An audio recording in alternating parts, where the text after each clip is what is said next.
So here I am on the road again. Can you see through the windows that the weather is really poopy? It's 4.5 degrees, my car tells me, on the outside. Nice and warm and toasty on the inside, especially with winter wear. This is part of the nomadic lifestyle, is traveling. And when you pick a day to travel to somewhere, you don't necessarily know what the weather's going to be. Although I do know, and I was sharing with one of my granddaughters just the other day, how yes, we can create our own weather. But it just didn't occur to me that it was going to be like this, or I might have asked for dry skies. I mean, it is so, yeah, I can't turn the camera around right now while I'm videoing this side, but it's so foggy out there all the way along. I've been, not seeing anybody, and then all of a sudden, there's somebody just ahead of me, and it's amazing. It's so foggy, and it's amazing to me that so few vehicles are all lit up. I know mine is, if all the lights are working, and they're not telling me they're not, but I know mine is, and is it only, a certain level of vehicle that does? I have seen a few, but so many, I'm going to say 80% of the vehicles on the road here, and I've been on the road since 9 o'clock maybe, 8:30 or 9 o'clock, and it's 12:18 right now. So in all that time, I'm going to say 80% of the vehicles I'm seeing on the road don't have lights on the back of their vehicles, and I'm thinking they don't have lights on the exterior at all, like turned on. And then I will get in front of them, and I'm just checking in the rear view mirror, and I see they have lights on in the front. Well, geez, Louise, do those people never check their lights? So they've got their headlights on. One car had their fog lights on, and then but from behind they've got nothing. And here's another example of a vehicle in front of me passing a bunch of vehicles, and I've only gotten a glimpse of darkness, so I know there's a vehicle there, but there are no lights. And even some of the big trucks that are out there, most of their lights are not working. So is this just Quebec, or is this everywhere? Yeah, this is not good. This car ahead of me, it's not like it's a low-end type of vehicle, but his signal light is working, so there, for sure, I see him. Oh, people and their vehicles, and there's snow on both sides of the road. When I was traveling yesterday, I saw snow in the sky, but I was quite a bit west of here. I put a lot of miles on since then. And it did snow where I was last night. When I got up this morning, it was all fresh snow. Holy Hannah, I can't see squat going by this big truck. There I go. Got around that curve. I'll get that heck out of his tail water. It's, what do we call that? Fishtail. It was whatever, the spray that you get from a boat. Well, the spray I was getting from his truck was terrible. At any rate, yeah, so it's not a downside to being a nomad when you're traveling in your car, but it's just one of those things that if you become a nomad, because that's how you're having fun, it's just one of those dips. It's just a little dip. And I remember 5 years ago maybe, 4 years ago I think, driving down here in September. It's November now, but I was coming down to see my younger daughter and granddaughter, and I said to Makisha, my granddaughter at the time, sweetie, remind me, the next time I say I'm coming down to visit, remind me to take a plane. Yeah, but then once you get there, you need a vehicle to get around, and my daughter has been independent, self-employed, and there's another vehicle that I'm coming upon, lights. Anyway, and so then it would work out that I could use her car sometimes when I would fly right now as a manager in a startup corporation, and so she needs her vehicle. Anyway, so I'm bringing down my vehicle yet again, and with the roof up. Yeah, so this, as I say, it's a part of the nomadic life. You know how we talk about sacrifice? The definition of sacrifice is giving up something of a lower nature in order to have something, receive something of a higher nature. And so the higher nature is the traveling and, going to see my daughters when I want to and all that stuff, and going off to have experiences of my own, by myself, all that sort of thing. And that's the higher nature. Well, in order to get that, we have to sacrifice something of a lower nature. And that's what I would say this is that the driving in this kind of weather, it definitely is a sacrifice that I'm willing to make.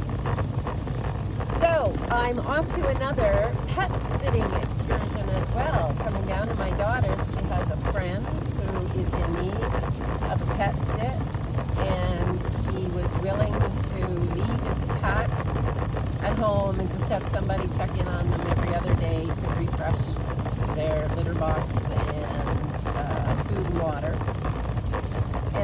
But he needed someone to care for his dog, so he asked my daughter, could he bring the dog over to her place? And she said, my mom's coming down. Maybe she'll pet sit for you at your house. And he said, oh my gosh, that would be the best, because then that way the cats aren't, abandoned for the time I'm gone. So that worked out perfectly, didn't it? Thank you, God. Oh yeah, another quick topic. Number one, as I just explained that story about listening or hearing and listening to messages from Spirit, the way cleared for me. So I was saying that I didn't call for the weather today, where I could have, should have, but I didn't. And then I did.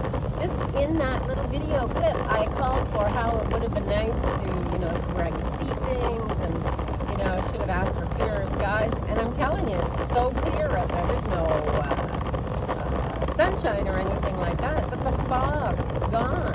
I can see, my gosh, at least all the way to the other side of that curve up ahead. I can see our side now. I'm amazed. Always, always, always. So this is what happens. It's a perfect example of what happens when we're aligned, and when we're hearing, and when we're listening. Something that I wanted to say, though, is that I recognize that I'm wearing the same clothing that I have in other videos. And the cool thing about it is that I have noticed over the years that I was doing videos for my business,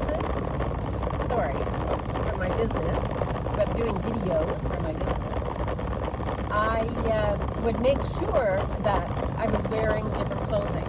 I would check the last video, even if it was like 2 weeks ago or something, I can't remember what I was wearing, so that I'm not wearing the same outfit all the time.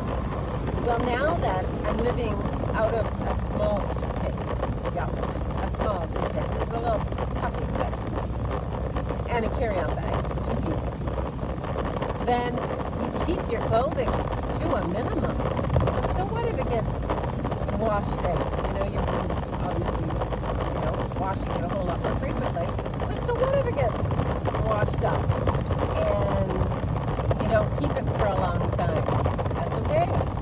You wear it a lot and you replace it.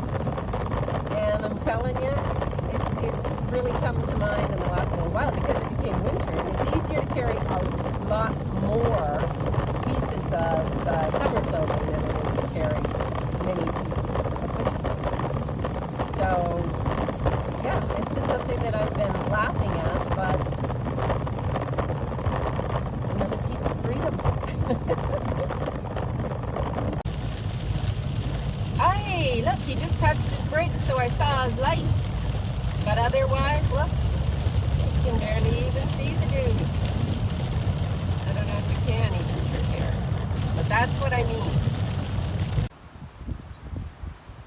So I have one daughter who lives in the Montreal area in a subdivision house, you know, with a subdivision family sort of thing, you know, like a city dweller, let's say. And then I have a daughter who lives rurally and in a rural province where it seems that the whole province is rural. So she asked me to come out and let the quail out, which she had forgotten to do this morning. They live in this beautiful house that her life partner Matt made for her, and all I had to do was open this door. Oh, there they are. There, the little quail. They all come out. 1, 2, 3, 4, 5. Is that all? There was a white one, but that's okay because that happens. I was here in the summertime for a number of weeks, and look at the number of chickens that she has. 1, 2, 3, 4, 5. Oh my gosh! Look at them all here. Look at them all. So when I first came out to let the quail out, oh look at this guy. To let the quail out, then they all started running to me. Like, oh look, somebody's here to visit us. Oh, can I get y'all this way? And there are a bunch of them in the coop too, still laying, I suppose. She's getting about she's getting about 8 eggs a day. That was that red one there. I just made that noise. Yeah, I just see 5 quail. They're the cutest little things, teeny little things. And these are only for chickens. Sorry, yeah, chickens. They are. Actually, that was the right word. And eggs. She just prefers to hatch the eggs, I guess, to keep up with eating them. But eating the eggs only. Anyway, I have 2 children and how different they are. Can you see Amanita in there? She is just going crazy about this. Look it up. She's going crazy about a squirrel. She came here and she was trying to jump up this tree right here. Oh, there's the squirrel.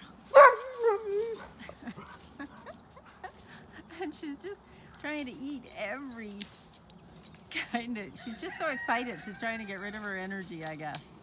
Anyway, she was trying to bite this one off, if you can imagine. It's a tree. Oh, and then listen to these guys over here. So I come along to give them some pumpkin that my daughter said is for them. So I'll break it up and everything. But as I go to come in the door to smash it onto the ground, break it into pieces, there's the first egg I came to collect. Like, what the heck? They're just laying the eggs forever. She has 40 of these critters in here. Yep. The chicken. The chicken farmer.